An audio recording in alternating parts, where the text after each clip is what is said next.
Welcome back to my dear class 6 students. جیسا کہ آپ جانتے ہیں کہ ہم آپ کی سویکس کا چیپٹر نمبر 4 پڑھتے ہیں جس کا نام ہے واٹ از گورنمنٹ. گورنمنٹ کیا چیز ہوتی ہے؟ ہم نے پہلے لیکچر میں بھی پڑھا ہے. جو یہ گورنمنٹ ہوتی ہے یہ لوگوں کی ایک جماعت ہوتی ہے جو قانون کے حساب سے اس ملک پر حکومت کرتی ہے. یہ کوئی چیز وغیرہ نہیں ہوتی بلکہ ایک لوگوں کی ایک جماعت ہوتی ہے. یہ ہم نے پہلے ویڈیو لیکچر میں پڑھا ہے اور ہم نے یہ بھی پڑھا ہے کہ یہ گورنمنٹ لوگوں کے لیے کیا کیا کام کرتی ہے. دوسرے ویڈیو لیکچر میں ہم نے پڑھا لیولز آف گورنمنٹ. ہم نے یہ بھی پڑھا ہے کہ first one is at the local level. Government کے 3 لیولز ہوتے ہیں. پہلا ہے لوکل لیول ایٹ ولیج اور city level. Second one is state government at state level. And last one is the central government for the whole country. یہ بھی ہم نے دوسرے ویڈیو لیکچر میں پڑھا ہے لیولز آف گورنمنٹ. اس کے بعد ہم نے ٹائپس آف گورنمنٹ بھی پڑھا ہے.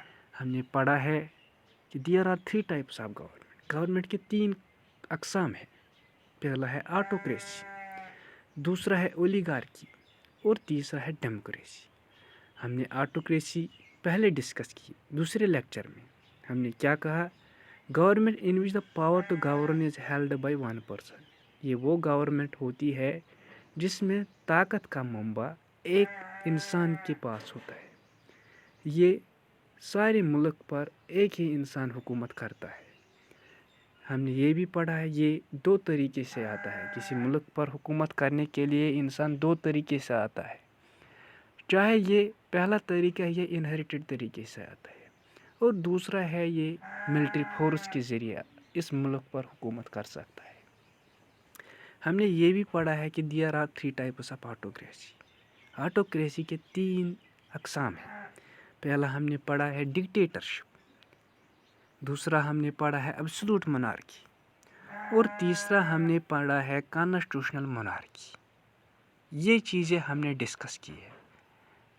ہم نے ڈکٹیٹرشپ میں یہ پڑھا ہے کہ اس لیڈر کو لوگ الیکٹ نہیں کرتے بلکہ یہ طاقت کے بلبوتے پر اس ملک کا حکومت چلاتے, اس ملک پر حکومت کرتے. جس طرح ہم نے اگزامپل پڑھا ایڈولف ہٹلر کی, یہ ہم نے ڈکٹیٹرشپ میں پڑھا. دوسرا جو ایبسولوٹ monarchy ہے ہم نے پڑھا ہے یہ انہیریٹڈ طریقے سے اس ملک پر حکومت کرتا ہے. اگر اس کا باپ یا اس کی ماں ہوگی تو یہ سسٹم آف جو یہ گورنمنٹ ہے یہ ان کے فیملی ممبروں کی طرف چلا جاتا ہے. تو ان کے مرنے کے بعد چاہے اس کا باپ ہوگا یا ماں ہوگی, ان کے مرنے کے بعد یہ ان کے فیملی ممبر اس ملک پر حکومت کرتے ہیں. کسی کا باپ ہوگا, جو کسی کا بیٹا ہوگا, کسی کی بیٹی ہوگی یا کسی کا بھائی ہوگا. یہ ایبسولوٹ monarchy میں ہم نے ڈسکس کی. اس کے بعد جو آٹوکریسی کا 3rd ٹائپ ہم نے کانسٹیٹیوشنل monarchy پڑھا ہے. ہم نے یہ بھی پڑھا کہ یہ وہ حکومت ہوتی ہے جس میں کنگس اور کوئینز یہ ملک پر حکومت کرتی لیکن ان کے پاس وتھ الیکٹڈ لیجسلیچرز ہوتی ہے. حالانکہ طاقت کا منبع یہ کنگ اور کوئین ہوتی ہے. جو یہ الیکٹڈ لیجسلیچرز ہوتے ہیں they are nothing more than figureheads. یہ دکھانے کے لیے ہوتا ہے. یہ کانسٹیٹیوشن monarchy میں آتا ہے. آج ہم اولیگارکی کے متعلق پڑھیں گے. میرے پیارے بچوں, یہ وہ گورنمنٹ ہوتی ہے government in which few people such as dominant clan اور کلک ہیز پاور. یہ وہ گورنمنٹ ہوتی ہے جس میں طاقت کا منبع بہت سے لوگوں کے پاس ہوتا ہے. جو اس ملک میں ڈومیننٹ کلاس ہوتے ہیں, جو اس ملک میں ڈومیننٹ کلاس ہوتی ہے انہی کے پاس یہ طاقت کا منبع ہوتی ہے. یہ بہت سے لوگ ہوتے ہیں.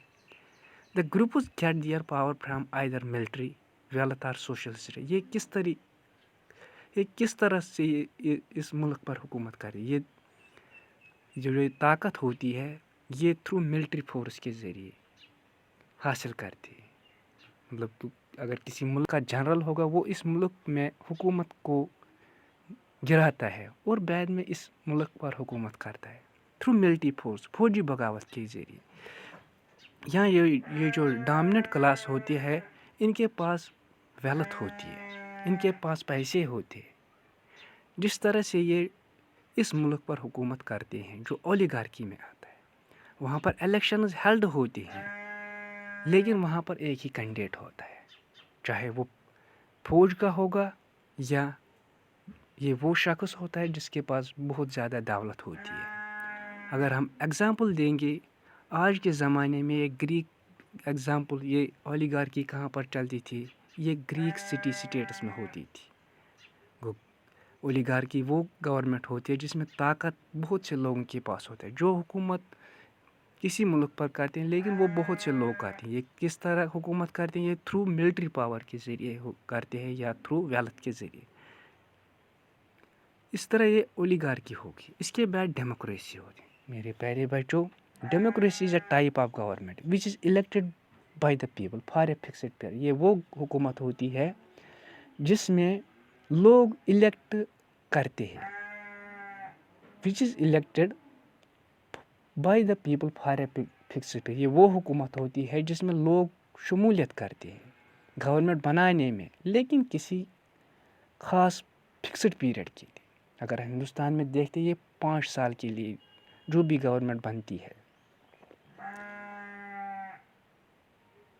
People elect their representatives to rule themselves. یہ لوگ ڈائریکٹ اس ملک پر حکومت نہیں کرتے، بلکہ یہ اپنا نمائندہ، اپنا ریپرزینٹیٹیو الیکٹ کرتے ہیں۔ جس طرح ہم دیکھتے ہیں کہ ہم ایم ایل ایز کو سلیکٹ کرتے ہیں، ہم ایم پیز کو الیکٹ کرتے ہیں۔ In democracy people with the age of 18 اور more can vote for representatives of their choice. لوگ اپنا، جن کی ایج 18 سال سے اوپر ہوگی، وہ اس جمہوری عمل میں شمولیت کرتے ہیں۔ ہندوستان کے آئین نے لوگوں کو یہ اختیار دیا ہے کہ وہ شخص جس کی ایج 18 سال ہوگی یا اس سے زیادہ ہوگی، وہ اپنی خواہش کے مطابق اپنا لیڈر الیکٹ کرتے ہیں۔ اور اس قانون کو ہم یونیورسل ایڈلٹ فرنچائز کہتے ہیں۔ اگر ہم دیکھتے ہیں، initially females did not have the right to vote. پہلے زمانے میں جو فیمیلز ہوتی، جو عورتیں ہیں، ان کے پاس ووٹ ڈالنے کا حق نہیں تھا، لیکن پھر بعد میں انہوں نے بہت سے اسٹرگل کیے، بہت سے جدوجہد کیے، اور آخر میں ان کو ووٹ کے حق سے نوازا گیا۔ یہ ہم دیکھتے ہیں مختلف ممالک میں۔ In democracy government is ruled by the people. Democracy میں، جمہوریت میں جو یہ حکومت چلاتے وہ لوگ چلاتے ہیں۔ ہم نے پڑھا ہے کہ there are 2 forms of democracy. Democracy کے 2 فارمز ہیں۔ پہلا ہے direct democracy. People vote on all the issue. Direct democracy میں لوگ ہر مدعے پر اپنی رائے دیتے ہیں۔ یہ ڈائریکٹ ڈیموکریسی میں آتا ہے۔ دوسرا ہے representative democracy. People elect representatives and give them the power to vote on issues. لوگ ڈائریکٹ ایشوز پر رائے نہیں دے، بلکہ لوگ اپنا ریپرزینٹیٹیوز الیکٹ کرتے ہیں۔ یہ ایم ایل ایز کو الیکٹ کرتے ہیں یا ایم پیز کو الیکٹ کرتے ہیں، اور لوگ ان کو حق دیتے ہیں کہ وہ ان کے ایشو پر اپنا فیصلہ سنائیں، اپنا رائے قائم کریں، جو بھی امپورٹنٹ ایشو ہو جائے۔ اگر ہم آج کے زمانے میں دیکھیں گے، یہ ڈیموکریسی، ریپرزینٹیٹیو ڈیموکریسی کہاں پر چلتی ہے؟ یہ یونائٹڈ اسٹیٹس میں بھی چلتی ہے، اور یہ ہندوستان میں بھی چلتی ہے۔ In a democracy individual freedom and equality is valued. جو ڈیموکریسی میں جو ایک شخص کی آزادی اور برابری، اس پر دارمدار رکھتی ہے۔ Free elections are held. Elections منصفانہ ہونی چاہیے۔ Decisions are based on majority. جو میجارٹی کا ڈیسیجن ہوگا، جس کینڈیڈیٹ کے پاس زیادہ ووٹس ہوں گی، ہم نے ووٹنگ عمل کے ذریعے جو بھی کینڈیڈیٹ زیادہ ووٹس لے گا وہی الیکٹ کیا جاتا ہے۔ اس کا مطلب ہے decisions are based on majority rule. All candidates can express their views freely. جو بھی کینڈیڈیٹ ہے وہ اپنا ویوز ایکسپریس فریلی کر سکتا ہے۔ جو بھی ان کے من میں خیالات ہیں وہ ٹھیک طرح سے ظاہر کرتا ہے۔ Citizens vote by secret belt. Democracy میں جو بھی شہری ہوتا ہے وہ ووٹنگ میں حصہ لیتا ہے، لیکن تھرو سیکرٹ بیلٹ کے ذریعے۔ مطلب کوئی بھی یہ نہیں دیکھا گیا اگر کسی کینڈیڈیٹ نے ووٹ ڈالا وہ کس کینڈیڈیٹ کے پاس چلا گیا ہے. یہ سیکریسی کے ذریعے میں ہوتا ہے. میرے پیارے بچوں، ہم دیکھتے ہیں جو یہ ڈیموکریسی ہے یہ آج بہت سے ممالک میں چلتی ہے اور اس کے بہت سے اچھے نتائج بھی نکلتے ہیں. شکریہ.